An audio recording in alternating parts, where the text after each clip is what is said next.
The Telltale Heart by Edgar Allan Poe. True, nervous, very, very dreadfully nervous. I had been and am, but why will you say that I am mad? The disease had sharpened my senses, not destroyed, not dulled them. Above all was the sense of hearing acute. I heard all things in the heavens and the earth. I heard many things in hell. How then? Am I mad? Hearken and observe how healthily, how calmly I can tell you the whole story. It's impossible to say how first the idea entered my brain, but once conceived, it haunted me day and night. Object there was none. Passion there was none. I loved the old man. He had never wronged me. He had never given me insult. For his gold I had no desire. I think it was his eye. Yes, it was this. One of his eyes resembled that of a vulture, a pale blue eye, with a film over it. Whenever it fell upon me, my blood ran cold, and so by degrees. Very gradually, I made up my mind to take the life of the old man, and thus rid myself of the eye forever. Now this is the point. You fancy me mad? Madmen know nothing, but you should have seen me. You should have seen how wisely I proceeded, with what caution, with what foresight, with what dissimulation I went to work. I was never kinder to the old man than during the whole week before I killed him, and every night about midnight I turned the latch of his door and opened it. Oh, so gently. And then, when I had made an opening sufficient for my head, I put in a dark lantern and closed, so that no light shone out. And then I thrust in my head. Oh, you would have laughed to see how cunningly I thrust in. I moved it slowly, very, very slowly, so that I might not disturb the old man's sleep. It took me an hour to place my whole head within the opening, so far that I could see him as he lay upon his bed. Ha! Would a madman have been so wise as this? And then when my head was well in the room, I undid the lantern cautiously. Oh, so cautiously. Cautiously, for the hinges creaked. I undid it, just so much that single thin ray fell upon the vulture's eye. And this I did for 7 long nights, every night just at midnight. But I found the eye always closed, and so it was impossible to do the work, for it was not the old man who vexed me, but his evil eye. And every morning, when the day broke, I went boldly into the chamber and spoke courageously to him, calling him by name in a hearty tone, and inquiring how he had passed the night. So you see he would have been a very profound old man indeed, to suspect that every night, just at 12, I looked upon him while he slept. Upon the 8th night, I was more than usually cautious in opening the door. A watch's minute hand moved more quickly than did mine. Never before that night had I felt the extent of my own powers, of my sagacity. I could scarcely contain my feelings of triumph. To think there I was, opening the door, little by little, and he not even dream of my secret deeds or thoughts. I fairly chuckled at the idea, and perhaps he heard me, for he moved in the bed suddenly, as if startled. Now you may think that I drew back, but no. His room was as black as pitch with a thick darkness, for the shutters were closed, fastened, through fear of robbers. And so I knew that he could not see the opening of the door, and I kept pushing on it steadily. I had my head in, and was about to open the lantern, when my thumb slipped upon the tin fastening, and the old man sprang up in the bed, crying out, "Who's there?" I kept still and said nothing, for the whole hour did not move a muscle. And in the meantime, I did not hear him lie down. He was still sitting up in the bed listening, just as I have done, night after night, hearkening to the death watches in the wall. Presently, I heard a slight groan. I knew it was the groan of mortal terror. It was not the groan of pain or grief. Oh no! It was the low, stifled sound that arises from the bottom of the soul when overcharged with awe. I knew the sound well. Many a night, just at midnight, when all the world slept, it was welled up in front of my own bosom, deepening, with its dreadful echo, the terrors that distracted me. I say I knew it well. I knew what the old man felt. It pitted him, although I chuckled at heart. I knew that he had been lying awake since the first slight noise, when he had turned in the bed, His fears had been ever since growing upon him. He had been trying to fancy them causeless, but could not. He had been saying to himself, "It is nothing but the wind in the chimney. It is only a mouse crossing the floor, or it is merely a cricket which has made a single chirp." Yes, he has been trying to comfort himself with these suspicions. But he had found it all in vain, because death, in approaching him, had stalked with his black shadow before him and enveloped the victim.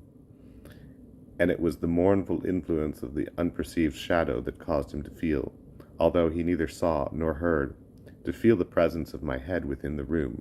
When I had waited a long time, very patiently, without hearing him lie down, I resolved to open a very little crevice in the lantern.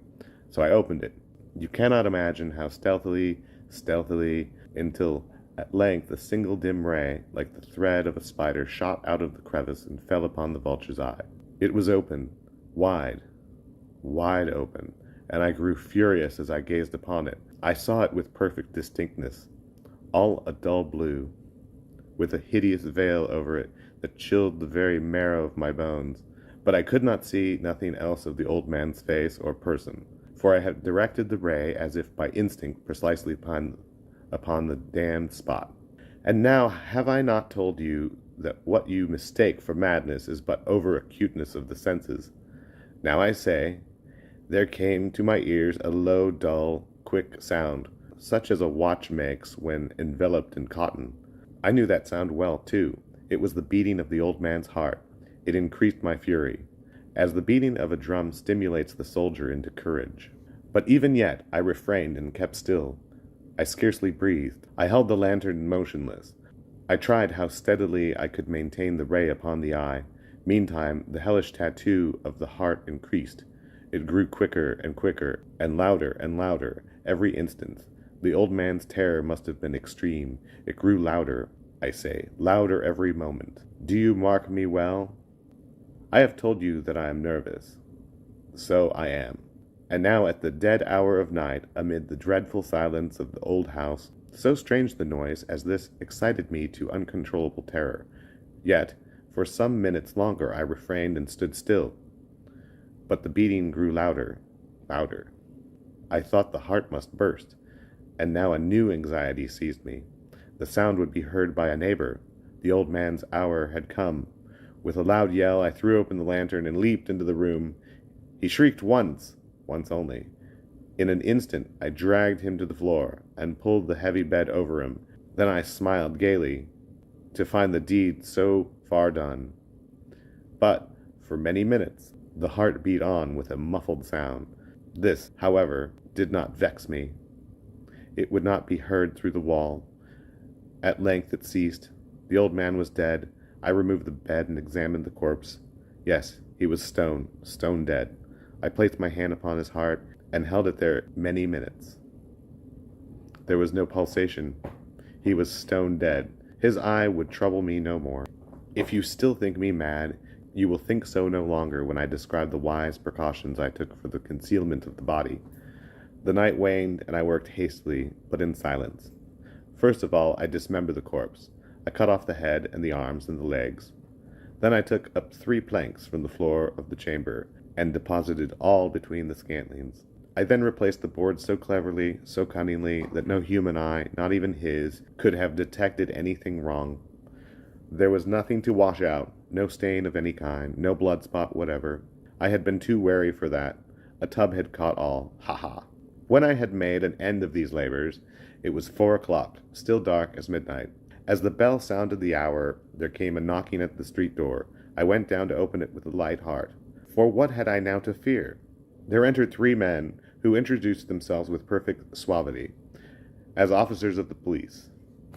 A shriek had been heard by a neighbor during the night. Suspicion of foul play had been aroused. Information had been logged to the police office, and they, the officers, had been deputed to search the premises. I smiled, for what had I to fear? I bade the gentleman welcome. The shriek, I said, was my own in a dream. The old man, I mentioned, was absent in the country. I took my visitors all over the house. I bade them to search well. I led them at length to his chamber. I showed them his treasures, secure, undisturbed. In enthusiasm of my confidence, I brought the chairs into the room and desired them here to rest from their fatigues. While I myself, in the wild audacity of my perfect triumph, placed my own seat upon the very spot beneath which reposed the corpse of the victim. The officers were satisfied. My manner had convinced them. I was singularly at ease. They sat, and while I answered cheerily, they chatted of familiar things. But, ere long, I felt myself getting pale and wished them gone. My head ached, and I fancied a ringing in my ears. But still they sat, and still chatted. The ringing became more distinct. It continued and became more distinct. I talked more freely to get rid of the feelings. It continued and gained definitiveness, until, at length, I found that the noise was not within my ears. No doubt I grew very pale, but I talked more fluently and with a heightened voice. Yet the sound increased, and what could I do? It was a low, dull, quick sound, much such a sound as a watch makes when enveloped in cotton. I grasped for breath, and yet the officers heard it not. I talked more quickly, more vehemently, but the noise steadily increased. I arose and argued about the trifles, and in high key and with violent gesticulations, but the sound steadily increased. Why would they not be gone? I paced the floor to and fro, with heavy strides, as if excited to fury by the observations of the men, but the noise steadily increased. Oh God, what could I do? I foamed, I raved, I swore. I swung the chair upon which I had been sitting, and grated it upon the boards, but the noise arose over all and continually increased.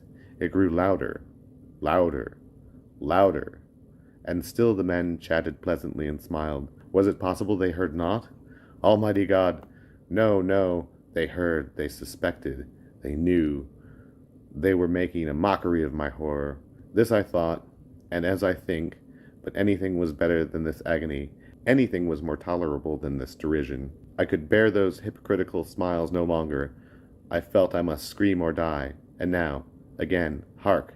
Louder, louder, louder, louder. Villains! I shrieked. Dissemble no more. I admit the deed. Tear up the planks. Here, here. It is the beating of his hideous heart. Edgar Allan Poe. Telltale Heart. Written January 1843. Good night, sweetheart.